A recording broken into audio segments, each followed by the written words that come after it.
एक भी लड़की नहीं है, सिर्फ मर्द ही मर्द भरे हैं, जिस वजह से उन्हें किसी लड़की के साथ ठकाठक किए हुए सदियां बीत चुकी है। इसीलिए उनका लीडर एक एलियन को हमारी धरती पर लड़कियों को प्रेग्नेंट करने के लिए चुनता है और उसे ट्रेनिंग दी जाती है कि वो कैसे धरती पर लड़कियों को पटाएगा। पर जब वो एलियन धरती पर आता है तो उसकी ट्रेनिंग धरी की धरी रह जाती है। अब उस प्लेनेट के लीडर ने किस एलियन को हमारी धरती पर भेजने के लिए चुना और क्या वो धरती पर किसी लड़की को पटाकर प्रेग्नेंट कर पाता है या नहीं, चलिए देखते हैं। तो कहानी की शुरुआत में हम एक प्लेनेट या गांडू 007 को देखते हैं, जो कि स्थित है हमारी नजदीकी गैलेक्सी एंड्रोमेडा में, जो कि सिर्फ मर्दों का ग्रह है। बोले तो वहाँ कोई भी लोंडिया छोरी छपाड़ी नहीं है, जिस वजह से उनका कोई ध्यान भटकाने वाला नहीं था। तो वो टेक्नोलॉजी में बहुत ज्यादा उन्नत हो गए थे, पर छोरियों की कमी होने की वजह से उनके साथ एक बहुत बुरी चीज हुई थी, जिसमें उन सभी एलियनों के घोड़े धूप में पड़ी मूली की तरह सिकुड़कर गायब हो गए थे। अब यार ऐसी टेक्नोलॉजी को क्या बत्ती बनाकर अपने पिछवाड़े में डालोगे जब किसी की मारने के लिए घोड़ा ही नहीं है। इसी वजह से वो अपने आने वाली पीढ़ी को एक नया घर देना चाहते थे, जिसके लिए वो किसी ग्रह पर कब्जा करने की प्लानिंग कर रहे थे, जो ग्रह है हमारी प्यारी धरती, जिसको उन एलियनों का लीडर अपनी आने वाली पीढ़ी के लिए चुनता है और सभी छक्कों से कहता है आप में से किसी एक को वहां जाना पड़ेगा और किसी पृथ्वीवासी लड़की के साथ प्रजनन करना पड़ेगा, जो सब करने के लिए आपको ट्रेन किया जाएगा, जिसमें उन्हें एक होलोग्राम की मदद से बताया जाता है कि धरती पर लड़कियों के प्रजनन अंग यहाँ होते हैं। बोले तो वो बच्चेदानी की बात कर रहा है। जहाँ तक पहुँचने का रास्ता बोले तो एक्सेस पॉइंट पृथ्वीवासी लड़कियों की बिल्ली है, जिसको मारे बिना वहां तक पहुँचना इम्पॉसिबल है। अगर आप में से किसी ने भी उस बिल्ली वाले रास्ते को छोड़कर अपना सामान कहीं और डाला तो पृथ्वीवासी लड़की प्रेग्नेंट नहीं होगी। जो सब करने से पहले आपको लड़की को पटाकर बेडरूम तक लाना होगा, जिसमें आप उन्हें कह सकते हैं कि आपकी खुशबू अच्छी है, आपके जूते बहुत स्टाइलिश हैं, जो सुनते ही वो लड़कियां एक ही झटके में आपसे पट जाएंगी। आगे एक एलियन जिसका नंबर 14141714 था, उसे एक होलोग्राम के सामने बैठाकर उसका टेस्ट लिया जाता है, जिसमें वो उससे कहता है आपके जूते बहुत स्टाइलिश है, मुझे पसंद आए। लड़की उसे थैंक यू बोलती है। 14141714 पूछता है क्या मैं अपने घोड़े को तुम्हारी गुफा के दर्शन करा सकता हूँ? वो कहती है हाँ क्यों नहीं। जिससे होता तो कुछ नहीं, बस अब 14141714 पहला ऐसा खिलाड़ी बन चुका था जिसने 10 सेकंड के अंदर किसी लड़की को बजाने के लिए पटा लिया था। आगे लीडर उसे टेस्ट पास करने की बधाई देता है और पृथ्वी पर भेजने की तैयारी करता है। कहता है हमने तुम्हें पृथ्वीवासी औरतों के बारे में बहुत कुछ समझा दिया है, पर फिर भी तुम्हें अपनी बुद्धि और सूझबूझ का इस्तेमाल करके किसी की कोख में अपना बीज बोना होगा। और जिस हिसाब से तुमने 10 सेकंड के अंदर टेस्ट को पास किया है, उससे हमें विश्वास हो गया है कि तुम आसानी से किसी की भी ले सकते हो। तुम्हारा धरती पर नाम होगा निकोलस बवासीर और तुम्हें एक घोड़ा भी दिया जाएगा, क्योंकि बिना घोड़े के तो तुम किसी की मारने से रहे। वहीं धरती पर हम हवा में एक हवाई जहाज को देखते हैं, जिसके पायलटों को रेडार पर कुछ गतिविधि दिखती है, जो कि लगातार उन्हीं की तरफ बढ़ रही थी, जो सब उनको घंटा भी समझ में नहीं आता कि ये सब क्या चल रहा है। तभी वो अजीब सी चीज उनके प्लेन से टकरा जाती है, जिससे प्लेन को घंटा भी नुकसान नहीं होता। बस एक नीली सी रोशनी चमकती है और पूरे प्लेन में उथल पुथल मच जाती है। हम प्लेन के बाथरूम में देखते हैं, जहाँ निकोलस बवासीर अब धरती पर आ चुका है, जिसमें उसका लीडर उसे यहाँ छोड़ने आया है। बवासीर कहता है देखकर तो लगता है कि यहाँ के लोग हमारे ग्रह से 10,000 साल पीछे हैं। पता नहीं ये इंसान कब समझेंगे कि हवा में उड़ने के लिए गोलाकार प्लेन सबसे ज्यादा बेस्ट है। लीडर कहता है अपना ज्ञान पेलना बनकर और याद रख कि तेरे पास सिर्फ 2 दिन है किसी भी लड़की को प्रेग्नेंट करने के लिए, जिसके बाद बच्चा पैदा होने तक तुझे यहीं रुकना होगा, जिस बच्चे को तू वापस अपने ग्रह पर लाएगा। आगे निकोलस बवासीर बाथरूम से बाहर निकलता है और प्लेन में बैठी सभी लड़कियों को अजीब नजरों से देखने लगता है, जिसमें वो एयर होस्टेस से कहता है मेरी जान तू बिल्कुल वैसी ही है जैसी मेरे बच्चों की माँ होनी चाहिए। वो कहती है सर प्लीज आप अपनी सीट पर बैठ जाइए। निकोलस कहता है यार तूने क्या गजब का परफ्यूम लगा रखा है और तेरे जूते भी अच्छे हैं। पर ये ट्रिक उस एयर होस्टेस पर काम नहीं करती, तो वो कहती है बे साले अपनी सीट पर बैठ जा वरना बहुत पिटेगा। जिससे उसको समझ में आ जाता है कि यहाँ उसकी दाल नहीं गलेगी, तो वो अपने लिए दूसरी बकरी ढूंढता है। अब ये लड़की प्लेन में पहली बार बैठी थी तो उसकी फटी पड़ी थी, जिस पर वो उससे कहता है डर मत मेरी जान, डर मत, क्योंकि जब जब लड़कियां डरती है मेरा उनकी मारने का मन करता है। वो पूछती है क्या?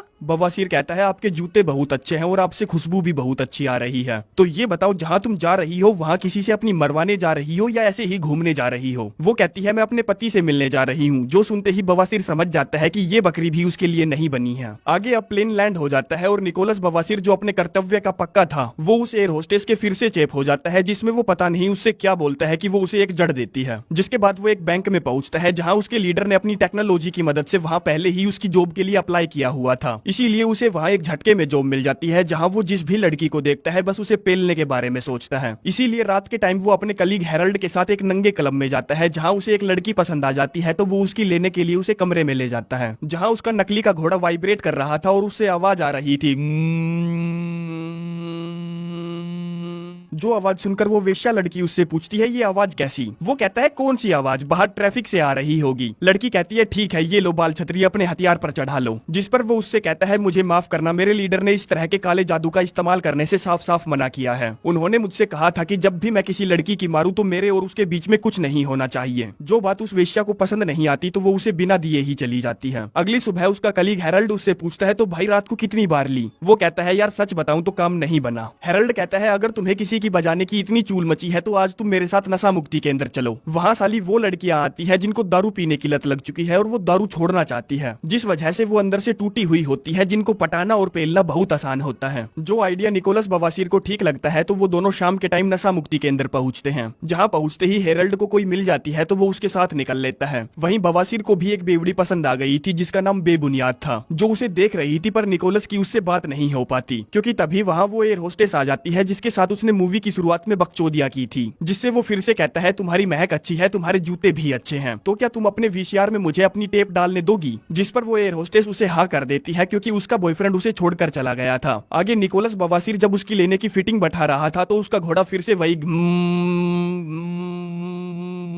जो आवाज सुनकर वो उससे पूछती है ये आवाज कैसी आ रही है तुम्हारी पैंट के अंदर से। वो कहता है अरे कुछ नहीं यार ये तो बस मेरे पैरों की आवाज है। जो सुनकर उस एयर होस्टेस को कुछ झोल लगता है तो वो उसे अपनी बिना दिए ही वहां से भगा देती है। अगले दिन हम उस प्लेन को देखते हैं जिस प्लेन में निकोलस बवासीर धरती पर आया था। उस प्लेन में कुछ खराबियां आ गई थी तो एक ऑफिसर जिसका नाम बकासुर था उसकी जांच कर रहा था, जिसमें एक वीडियो रिकॉर्डिंग के दौरान उसे पता चलता है कि कोई उनकी धरती पर बिना बुलाए मेहमान की तरह घुस आया है। वहीं हम उस लड़की को देखते हैं जिसका नाम बेबुनियाद है, जो नशा मुक्ति केंद्र में अपनी शराब छोड़ने गई थी। वो बैंक में किसी काम से आती है जहां उसे निकोलस बवासीर मिलता है तो वो उसे पहचान लेती है कि ये भी नशा मुक्ति केंद्र में आया था। अब निकोलस बवासीर जिसने तोते की तरह बातों की रट लगा रखी थी वो कहता है तुम्हारी खुशबू अच्छी है, तुम्हारे जूते भी अच्छे हैं, तो क्या तुम मेरे साथ डिनर पर चलोगी। वो कहती है नहीं। जो सुनते ही बवासीर अपना काम करने में लग जाता है क्योंकि वो एक एलियन था और उसे नहीं पता था कि यहाँ की लड़कियों की ना में ही हाँ होती है और हाँ में ही ना। जिस पर वो उससे पूछती है अबे साले तू कौन से गोले से आया है, क्योंकि तूने मुझसे सिर्फ एक ही बार चलने के लिए पूछा और मैंने मना कर दिया तो तूने मुझे थोड़ी सी भी पटाने की कोशिश नहीं की। वो कहता है ठीक है तो मैं तुमसे फिर से पूछता हूँ क्या तुम मेरे साथ डिनर पर चलोगी। जिस पर इस बार बेबुनियाद हाँ भर देती है और वो दोनों शाम के टाइम 7 बजे मिलते हैं। जहाँ डिनर करते वक्त वो उससे पूछती है तुम्हारा जीवन जीने का मिशन क्या है। वो कहता है मुझे लगता है कि मेरा सिर्फ एक ही मिशन है कि मुझे धरती पर एक बच्चा पैदा करना है। जो बात सुनकर बेबुनियाद चौंक जाती है और उससे इंप्रेस हो जाती है कि यार वो अपने जीवन में पहली बार एक ऐसे इंसान से मिली है जिसका मिशन सिर्फ बच्चे पैदा करना है। खैर अब वो उससे इंप्रेस हो ही गई थी तो वो उसे अपनी देने के लिए अपने अपार्टमेंट ले जाती है। जहाँ निकोलस बवासीर उसे गर्म कर रहा था तभी वो कहती है मैं ये नहीं करना चाहती क्योंकि मैं पहले ही बहुत सारी गलतियां कर चुकी हूँ और अब मैं अपने आप को सुधारना चाहती हूँ, इसीलिए मैं शादी से पहले किसी के भी साथ खो खो नहीं खेलूंगी। जो बात निकोलस बवासीर के खड़े नकली लंड पर लगती है तो वो वहाँ से चला जाता है और अपने लीडर को बुलाता है, जो उससे कहता है अबे साले तेरे को धरती पर भेजे हुए काफी दिन हो चुके हैं और तूने अभी तक किसी को भी प्रेग्नेंट नहीं किया। निकोलस कहता है सर मैं किसी की भी बिल्ली मारने के बहुत नजदीक हूँ पर वो लड़की मुझसे शादी करना चाहती है। लीडर कहता है धत तेरे की बहन जो धरती पर 3 अरब लड़कियां हैं जिनमें से तू एक को चुनता है और वो तुझसे शादी करना चाहती है। खैर मुझे मतलब नहीं है तू उससे शादी कर या मत कर पर मुझे फटाफट बच्चा पैदा करके दे। वहीं दूसरी तरफ हम ऑफिसर बकासुर को देखते हैं जो कि निकोलस बवासीर के प्लेन की जांच कर रहा था, जिसमें पूछताछ करने के लिए वो एयर होस्टेस को दबोच लेता है और पूछता है क्या तुमने प्लेन में कुछ अजीब सा महसूस किया था या कुछ ऐसा जो तुम्हारे साथ पहले कभी ना हुआ हो। वो कहती है हाँ एक अजीब सा बंदा था जिसका नाम निकोलस बवासीर था, वो मेरी मारना चाहता था और जब मैं उसको अपनी दे रही थी तब उसके घोड़े से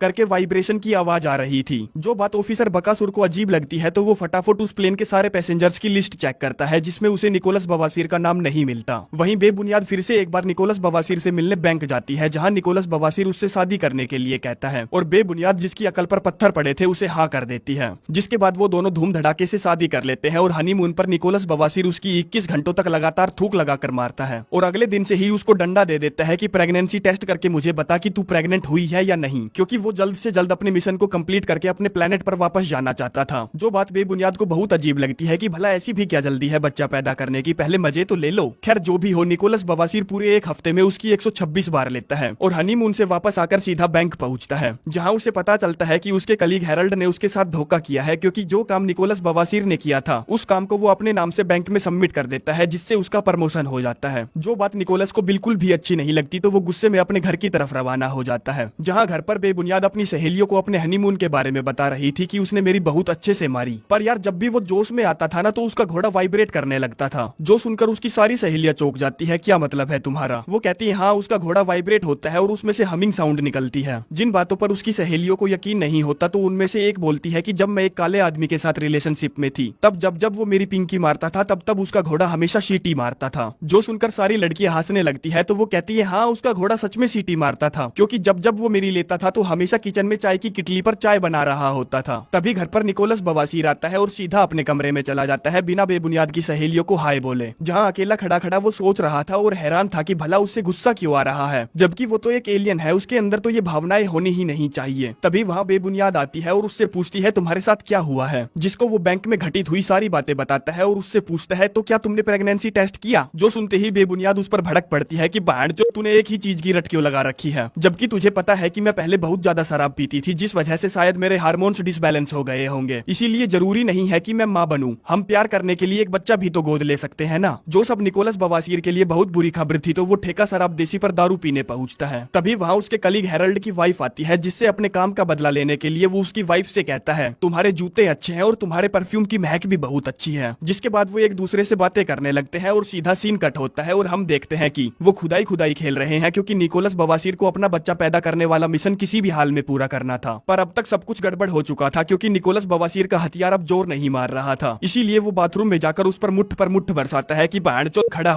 हो जा बाणचोद, बेइज्जती मत करवा। जो सब करते हुए ऑफिसर बकासुर उसे देख रहा था, जिसको अब तक पता चल चुका था कि निकोलस बवासीर कौन है, तो वो उसकी फोटो खींच लेता है। जिसके बाद वो हेरल्ड की वाइफ से कहता है भाई मुझसे नहीं होगा, मुझसे नहीं ली जा रही। वो कहती है मुझे लगता है कि तू अपनी वाइफ को कभी धोखा नहीं दे सकता, इसीलिए तो तू घर जा रहा है। जो बात निकोलस को अजीब लगती है कि यार वो एलियन होते हुए भी अपनी वाइफ को धोखा नहीं दे पा रहा, ये कैसी भावना उत्पन्न हो रही है उसमें। खैर ये सब वो सोचता सोचता घर पहुंचता है, जहाँ वो देखता है कि उसकी वाइफ बेबुनियाद ठुमके लगा रही है। जिससे वो ठुमके लगाने की वजह पूछता है तो वो कहती है साले मैं प्रेग्नेंट हो गई। जो सुनकर निकोलस बवासीर बहुत ज्यादा खुश हो जाता है कि चलो उसका मकसद पूरा हुआ। आगे कुछ हफ्ते ऐसे ही बीत जाते हैं और एक दिन बेबुनियाद उससे कहती है क्या बात है, क्या हुआ है तुम्हारे साथ, जब से मैं प्रेग्नेंट हुई हूँ तुम मेरी मार ही नहीं रहे हो। जिस पर वो उसे कोई जवाब नहीं देता और उसे उठाकर अल्ट्रासाउंड कराने ले जाता है, जहाँ डॉक्टर जब उसके पेट में पल रहे बच्चे को देखता है तो उसकी फटकर 464 हो जाती है, क्योंकि आज तक उसने 3 हफ्ते का बच्चा इतना बड़ा नहीं देखा था, जो कि लगभग 5 महीने का लग रहा था। वहीं ऑफिसर बकासुर अपने सीनियर को एलियन निकोलस बवासीर के बारे में सब कुछ बता देता है कि वो एलियन हमारे ग्रह पर लड़कियों के साथ चोदम-चोद मचाने और बच्चे पैदा करने आया है। जिन सब बातों पर उसके सीनियर्स को यकीन नहीं होता तो वो उस पर हंसते हैं और कहते हैं कि साले तेरी सटक गई है। वहीं अब तक कुछ हफ्ते और बीत चुके थे, बोले तो बेबुनियाद के पेट में अब 5 हफ्तों का बच्चा था, पर वो अपना पेट 9 महीने के भटूरे की तरह फुलाकर घूम रही थी। जिसमें क्रिसमस पर निकोलस बवासीर उसे एक बच्चे का झूला गिफ्ट करता है, जो बेबुनियाद को बहुत पसंद आता है, और इतने में ही उसका पानी टपकने लगता है, बोले तो वो अपने बच्चे को जन्म देने वाली थी। जिसमें निकोलस फटाफट गाड़ी को फुल स्पीड से भगाकर हॉस्पिटल पहुंचता है, जहां उसकी डिलीवरी के वक्त उस रूम में 20 से 25 डॉक्टर मौजूद थे, क्योंकि धरती पर ऐसा पहली बार हो रहा था कि 5 हफ्ते के बच्चे की डिलीवरी की जा रही हो। तभी बेबुनियाद फुचुक से बच्चे को बाहर निकाल देती है, जिसको बवासीर अपने हाथों में उठाता है तो पिघल जाता है। फिर वो बेबुनियाद की तरफ देखता है, जो अपने बच्चे को देखकर बहुत ज्यादा खुश नजर आ रही थी, जिसे देखकर वो फैसला करता है कि वो अपने ग्रह पर वापस चला जाएगा बच्चे को बेबुनियाद के पास छोड़कर, क्योंकि वो अब एलियन दिमाग से नहीं इंसानी दिल से सोचने लगा था। इसीलिए वो उसे बिना कुछ बताए वहाँ से गोली हो जाता है। जहाँ अपने प्लेनेट पर अब वो लोगों को ट्रेनिंग दे रहा था कि तुम लोग जब धरती पर जाओगे तो तुम्हें लड़कियां कैसे पटानी है, कैसे उनकी कोख में अपना बीज बोना है, जिस सब के बीच उसको बार बार बेबुनियाद की बहुत याद आ रही थी। तो वो उन सभी से कहता है हमारे अंदर एक बहुत बड़ी कमी है इमोशन की, हमें इंसानों से एक दूसरे को प्यार करना सीखना होगा, हमें धरती पर कब्जा करने की कोई जरूरत नहीं है, जबकि हम उनके साथ मिलकर रह सकते हैं। जो सारी बातें लीडर के लिए विद्रोह जैसी थी, तो वो निकोलस बवासीर को गिरफ्तार करवा देता है, जिसमें जब सिपाही उसे थाने ले जा रहे थे तब वो देखता है कि उसका बच्चा भी यहीं पर है, जिसको देखकर वो समझ जाता है कि उसका लीडर उसके बच्चे को उसकी इजाजत के बिना यहाँ ले आया है। जिस पर वो उन सैनिकों से थोड़ी सी झड़प करता है और उस बच्चे को उठाकर धरती पर पहुंच जाता है और जाकर बेबुनियाद से मिलता है, जो अपने बच्चे को फिर से देखकर बहुत ज्यादा खुश हो जाती है और उसे अपनी सहेलियों को देकर रूम से बाहर भेज देती है। जिसके बाद वो निकोलस से पूछती है तुम कहाँ चले गए थे, तुमने मेरे बच्चे को मुझसे अलग क्यों किया। वो कहता है मैंने तुम्हारे बच्चे को तुमसे अलग नहीं किया, वो काम किसी और का था, और उसे पूरी बात समझाने के लिए अपनी सारी सच्चाई बता देता है। जिन सब बातों पर बेबुनियाद को यकीन नहीं होता कि वो एक एलियन है, तो निकोलस उसे अपनी नाक से एक बहुत तेज रोशनी निकाल कर दिखाता है, जो देखकर वो ऐसे डर जाती है जैसे उसने वीराना की भूतनी देख ली हो। खैर ये सब ऑफिसर बकासुर भी देख रहा था, जो अपनी बात की सच्चाई साबित करने के लिए लगातार निकोलस बवासीर का पीछा कर रहा था। जिसमें जब निकोलस घर से बाहर आता है तो वो उससे कहता है तुम्हें मेरे साथ चलना होगा और मेरी बीवी और मेरे सीनियर्स को बताना होगा कि तुम एक एलियन हो। तभी वहाँ निकोलस बवासीर बवासीर का लीडर आ जाता है अपनी हाईटेक गन के साथ, जो उससे कहता है तू मेरे साथ चलेगा कहीं और जाने से पहले, जिस पर ऑफिसर बकासुर भी अपनी गन निकालकर उस पर तान देता है और कहता है नहीं ये मेरे साथ जाएगा। लीडर कहता है अबे साले चूतिया, ये क्या खिलौना दिखाकर मेरे साथ बकवास कर रहा है, मेरी बंदूक देखी है, अगर ये चली ना तो साले तू पानी में पड़ी डिस्प्रिन की तरह हवा में घुल जाएगा, और तेरी पिचकारी वैसे भी मेरा कुछ नहीं बिगाड़ सकती क्योंकि मेरे घाव जल्दी भर जाते हैं। जिस पर बिना सोचे समझे ही ऑफिसर बकासुर उसकी छाती में पहिया पीतल उतार देता है और लीडर जो ज्यादा हवा में सनासन मार रहा था वहीं ढेर हो जाता है। तो देखा आपने, यही होता है लापरवाही का नतीजा। तभी गोली की आवाज सुनकर बेबुनियाद भी घर से बाहर आ जाती है। ऑफिसर निकोलस से पूछता है अगर तुम बुरा ना मानो तो क्या मैं तुम्हारे लीडर को अपने साथ ले जा सकता हूँ। निकोलस कहता है ले जा भाई, मैं क्या करूंगा इस कचरे का, ले जा। जो सुनकर बकासुर खुश हो जाता है और उस एलियन की लाश को अपने कंधे पर डालकर नाचता हुआ वहां से निकल लेता है कि मैंने एलियन को पकड़ ही लिया, जिंदा या मुर्दा। वहीं बेबुनियाद निकोलस बवासीर से पूछती है तो क्या तुम सचमुच चाहते हो मेरे साथ और अपने बच्चे के साथ यहीं धरती पर रुकना। वो कहता है हाँ मैं चाहता तो हूँ, पर मेरे प्लेनेट के लोग अब मुझे लीडर बनाना चाहते हैं, इसलिए मैं चाहता हूँ कि तुम भी मेरे साथ मेरे प्लेनेट पर चलो। वो कहती है अबे पागल है क्या, मैं क्या करूंगी वहाँ, क्योंकि मेरे सारे दोस्त तो यही हैं और मुझे ये भी नहीं पता कि तुम्हारे वहाँ का स्कूल सिस्टम कैसा है, क्योंकि मुझे अपने बच्चे को अच्छी एजुकेशन देनी है। जो सुनकर निकोलस बवासीर सोच में पड़ जाता है कि यार इन इंसानों का तो कुछ भी नहीं हो सकता, इसीलिए वो उस बैल बुद्धि के साथ सर मारने से अच्छा वहीं धरती पर रुकने का फैसला करता है। जिसके साथ ही ये कहानी यहीं पर समाप्त हो